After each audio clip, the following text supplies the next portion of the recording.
حضور آج ہم دیکھ رہے ہیں فلسطین کے اندر اور غزہ کے اندر جو بم باریاں ہو رہی ہیں، وہاں پر تو کسی کو نہیں پتہ کہ ہمیں کتنا اجر ملے گا،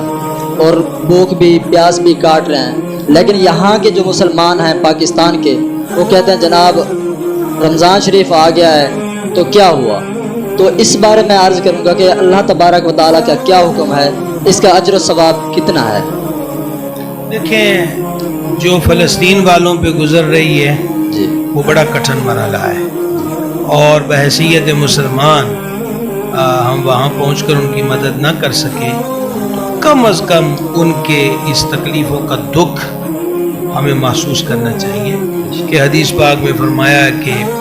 مسلمان ایک جسم کی مانند ہے، ایک حصے میں تکلیف ہو تو سارا وجود اس تکلیف کو محسوس کرتا ہے۔ تو وہ تکلیفیں بہت زیادہ ہیں، بہت زیادہ تکلیف میں مبتلا ہے۔ ابھی آتے آتے میں نے ایک فوٹو دیکھی ہے کہ جو فٹ پاتھ ہیں اب وہاں پہ بھی قبریں بننے لگ گئی، اللہ اتنی شہادتیں غزہ اور اس کے قرب و جوار کے اندر ہوئی ہیں۔ تو دوسرا جو آپ نے کہا کہ مسلمان کیا سوال روزہ نہیں رکھتے، کہتے ہیں کہ روزے کی شان بیان کرنا ہے،